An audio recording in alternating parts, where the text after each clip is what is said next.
Hi, you see again, Jumat and Crab, the Queen of African Culture. Guys, today we are live in Isoko. So if you take a look at my back, you see that we are in Aviara Royal Palace, one of the Asian clan in Isoko Kingdom. So we're here to find out their great history, their rich culture. Those things are amazing, very unique. Their food, those things that when you hear, you know that yes, this is coming from Isoko. Yes, the true son of Isoko is this, the true daughter of Isoko is this. So we're here to find out their great history, their rich culture, and many other things about them. So guys, follow me as we'll be going inside to find out their great history. Yes, I see you're getting mad and cry the Queen of African Culture. When you talk of culture, history of the Black Africa as a whole, guys, yes, keep following and so we'll be giving you more and more the real history from our fathers from the kingdom. We'll allow them to tell the story by themselves so that we'll not allow other people to dictate our history and say the way that will suit them. That's the essence of this journey. So guys, follow me as I'll be giving you more history. So I'm with my brothers from Isoko, Aviara Kingdom. Yes. So what's the name, my brother? Well, I'm Ambassador Prince Stephen Erezi Okoludu from Aviara Kingdom. You're from Aviara Kingdom. So I'm here with the son of the soil of Aviara Kingdom. Exactly. Nice meeting you, sir. Thank you. I heard about your history, your rich culture, so many things about you. Just like the food I ate yesterday from your community. I enjoyed the food very well. So thank you for welcoming me in your kingdom. Thank you. Thank you. Yes. All right. Can you introduce yourself? I am Chief Atanaro, one of Idweri Kingdom. I'm from Aviara Kingdom as well. You're from Aviara Kingdom? Yes, the son of the soil. So I'm in the right place? Yes, of course. Okay. You are in the right place. All right, guys, so let's go to the palace to find out the history of the ancient Aviara Kingdom. So, guys, let's go there.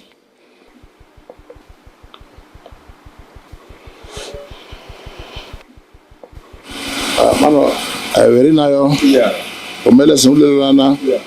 Evalimagolo. Yeah. Obono very tabo. Yeah. Baptist Zebo Umuredu Wiha. Yeah. Elemetayo. Yeah. Elemeleyo. Yeah. Erejoyo. Segware.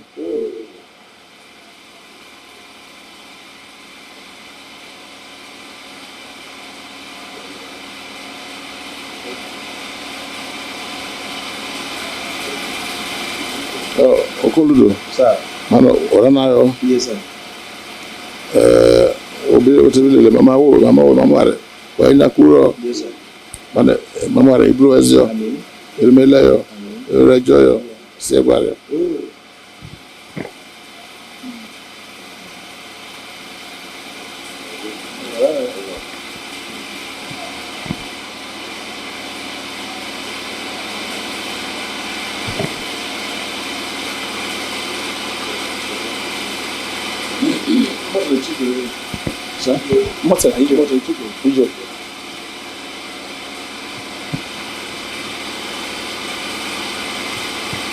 My king, sir.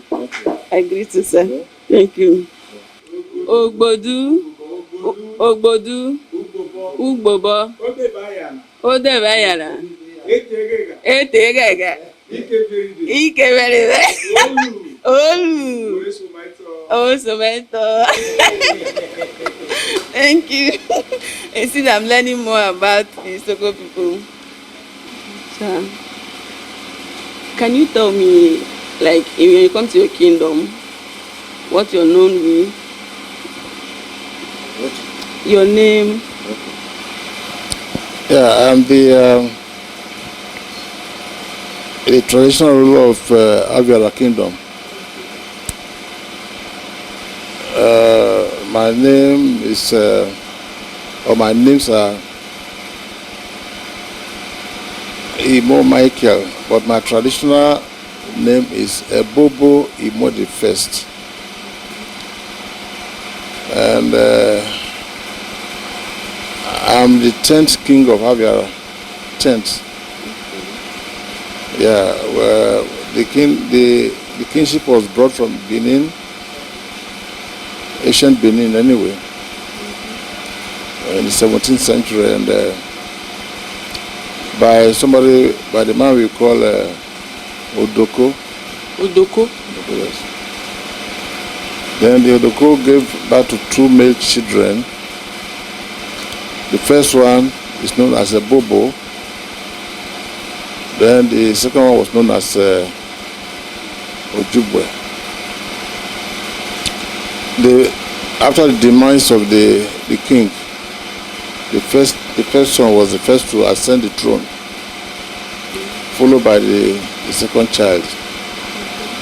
Then after that, we had another one we called Itorogwe. That was the 4th king. Then the 5th was Iyogwe. Then the 6th was then the Rijo the first. Rijo the first, yes. After Rijo the first, it came to the turn of Igudu, yes. Then after Igudu, it came to that of Rijo again, Rijo the second. But those days, when people heard of they wanted to be picked as traditional, they run away. They don't want to, yes. But then, there was no civilization like as we have here now. So they run away. So because of that, when people were approached to the traditional rulers of the kingdom, when everybody ran away, that's why we had the Rijo the second. So he was the only one available then? Yeah, not that he was the only one, but he was the one who was brave enough to face the kingdom, to access the throne. You see, then after that, then it came to the turn of Emaviwe the first. Emaviwe the first, yes. After Emaviwe the first, the son then came in as a regent. That one is known as Harry, yes. Harry Emaviwe. But his title name was Okoroze.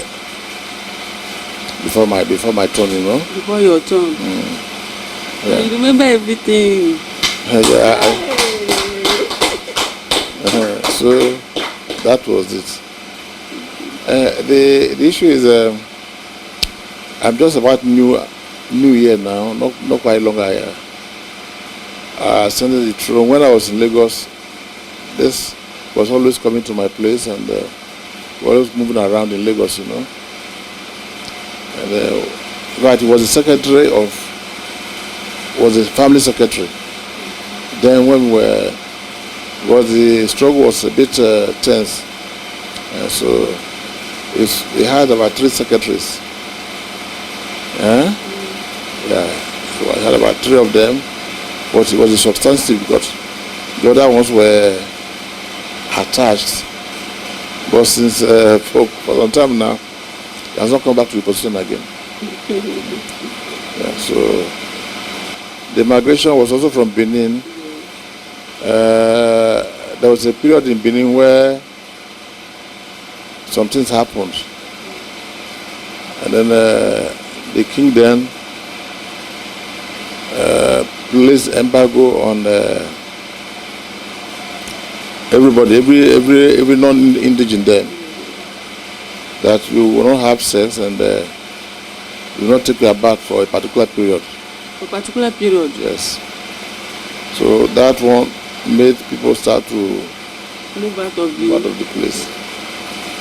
So my people came through Abo. So they came through Abo? Yeah, through Abo, yes.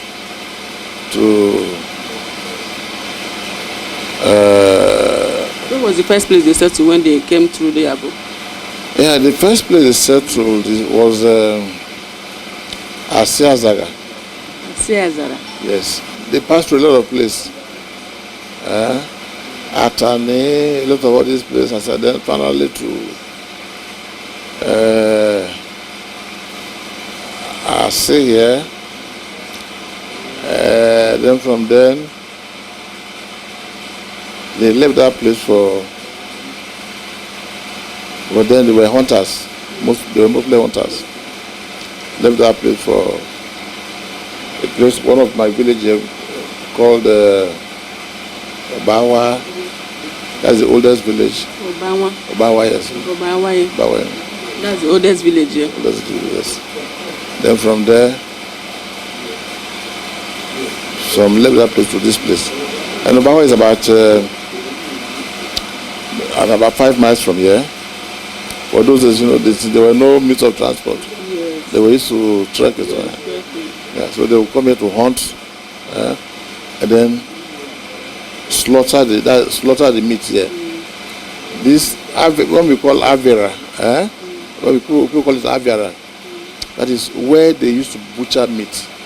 Okay, where they used to butcher meat is the meaning. Yes, it's Aviara, Yeah, where they used to butcher meat. That's Aviara. Yeah. So that's the way it was, and until this Odoko went to Benin to bring the crown. That's until he went to Benin to bring the crown. After they settled here, finished, he now went back to bring his crown back to here. Yes. So before he went to bring the crown, he still went to the king of Abo again to tell him show him the route to bring them. And the man was glad, and he assisted him, gave me a lot of things before he left. So I think Aviara is a peaceful community, or has been a peaceful community, because here people go about their businesses. They are mostly farmers, and they are fishermen and farmers. So, when you went back, did you bring anybody back? He only brought the crown. He brought the crown. So he brought the crown, and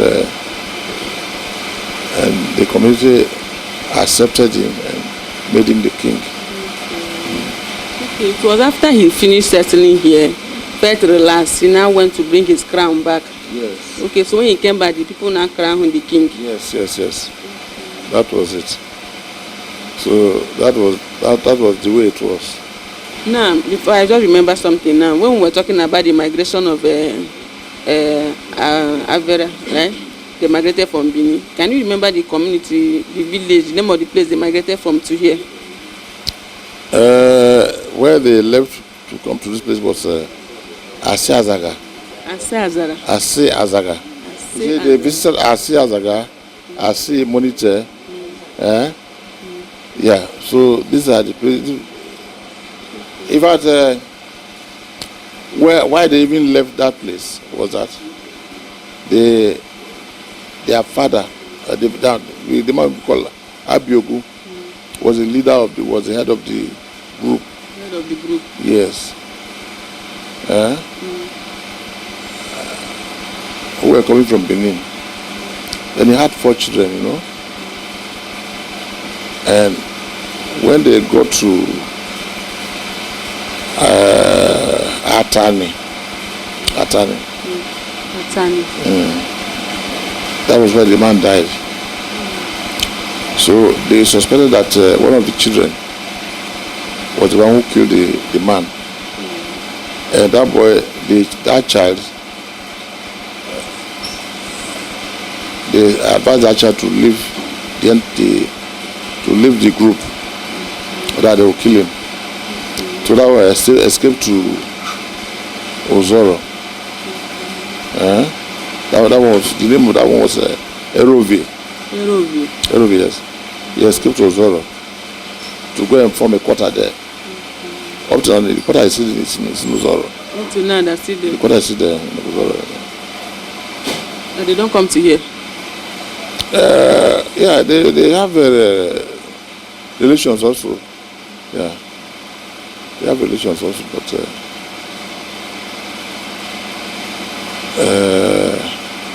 the quarter is there. If you go to Zoro now, that first big roundabout you see, the first road by the right, that's the Aerobio Street. Yeah. Okay, sorry to ask again. Don't be sorry, I'm stressing you. When we are mentioning the kings that rule before you, the name were kind of familiar to me, as if that sounding as if it's an Igbo name or something. Do they have, you people have any link with Igbo people? Yeah, just Kwale, this Abo. Look, Igbo and Abo, I don't know, they are related, I think. Igbo Yes. and Abo, Yes. even with Kwale itself, they used to bear the same, almost Same similar names. Yeah, so yeah, they give. We also give names. We can give an Abo Kwale name to our child. It depends on the circumstance, Do people have any language or just one language that people speak here, or have other language that you can speak, another person from here cannot hear you? Yeah, even as you see, Aviara now, it's only Uzere who has almost the same tonation with Aviara. And it's our name our language was written with the Bible. This is our language that is written with the Bible, our language. Okay, now talking about the migration, you said that Abiara, they migrated from Benin down to here. So where did Benin people migrated from? And that one is for the Benin to explain. Yeah, I can't see that. Already Benin and the Benin and Ife, they are dragging. Ife is in Benin from Ife. Then Benin is saying Ife is from Ife is from Benin. So we don't know which. So that is it. When you come to this Aviara, how many communities are made up of the Aviara? For now, we have 14. We have 14 communities. We have this Aviara itself. From here is Araya. Then after Araya, you get to Obawa, Obare, Abiru, then Ugala Aviara, Ewobaka, Egerie, Bude. They have a Sapele, it's along the riverine area. They have a Tegbesi, it's a Safosep is also there. So these are so we have the communities, we have it up to the river Non.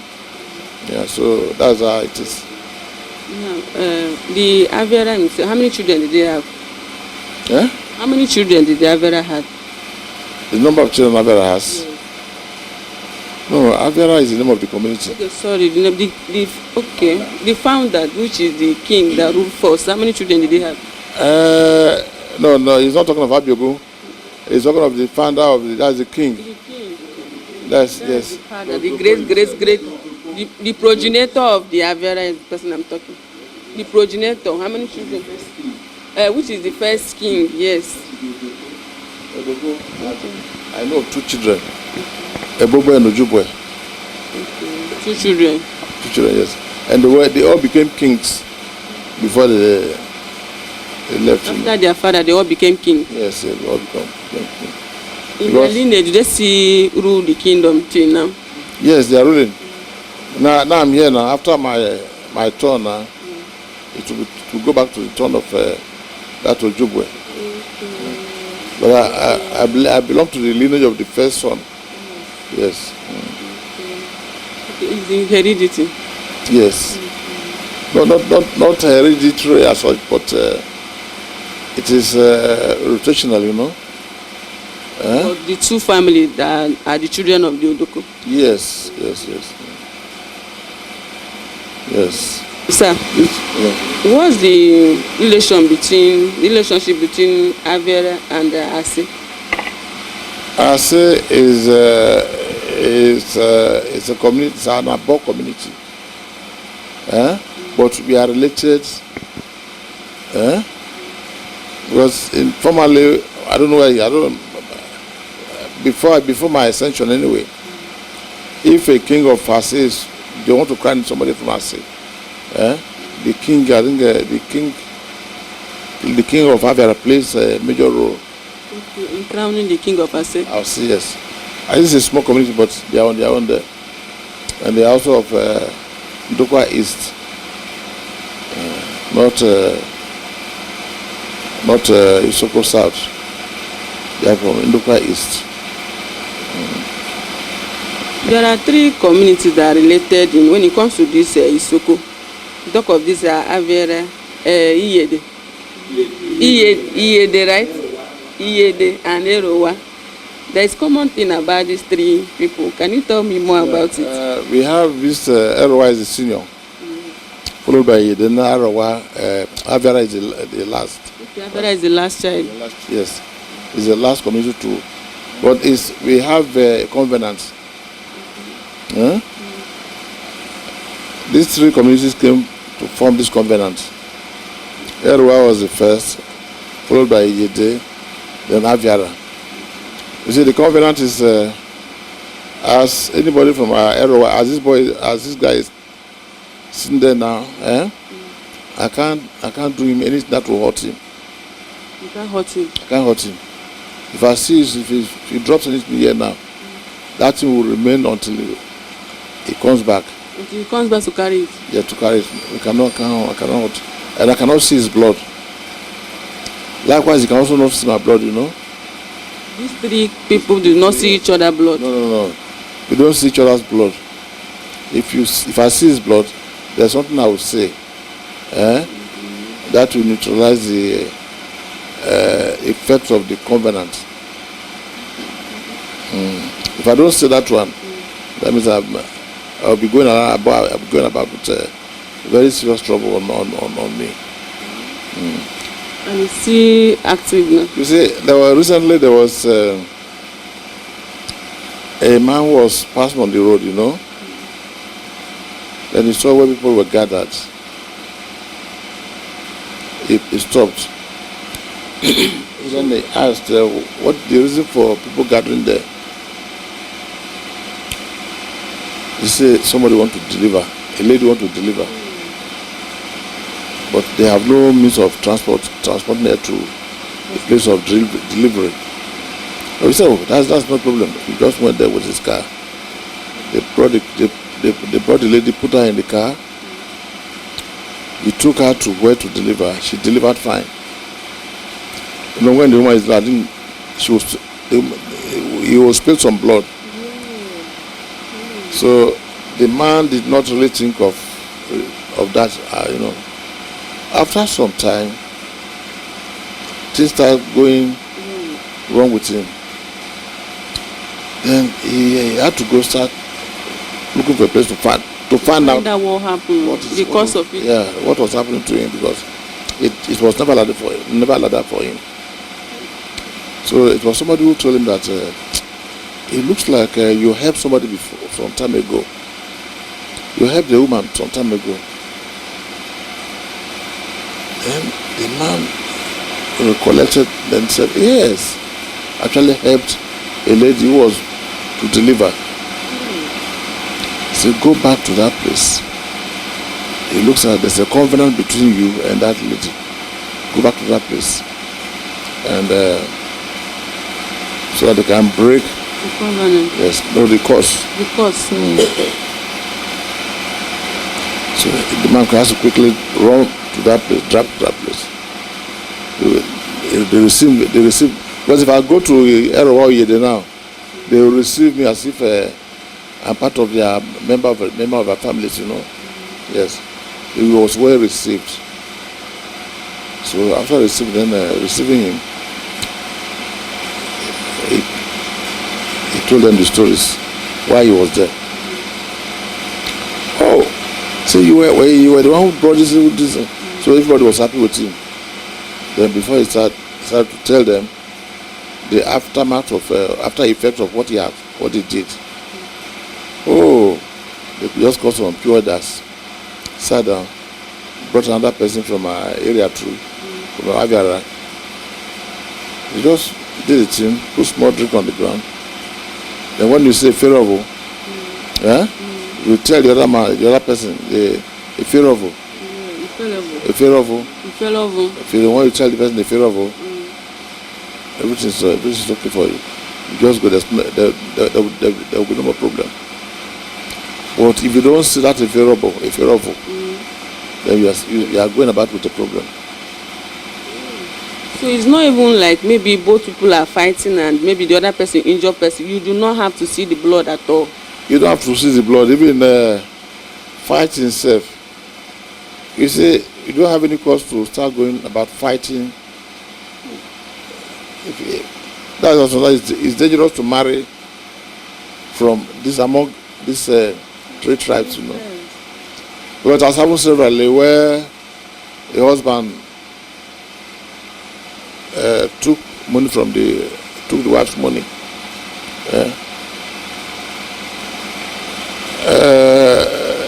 Not that he unintentionally took the money. But after some time, there are coins, so after some time, they decide dreaming, you know, doing.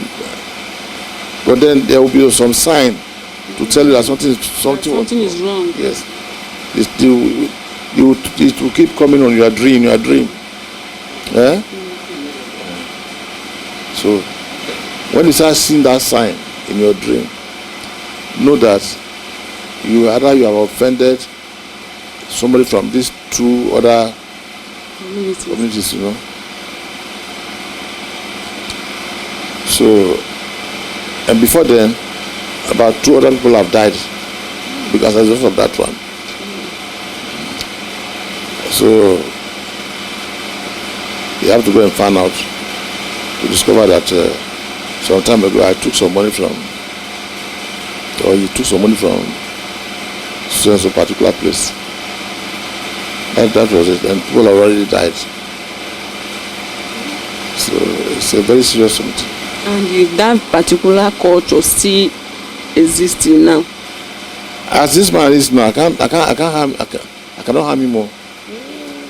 If he needs water here now, I cannot tell him I don't have water. I can't tell him I don't have water. If he asks me for money, I don't have, but I have a little. At all, you give him small.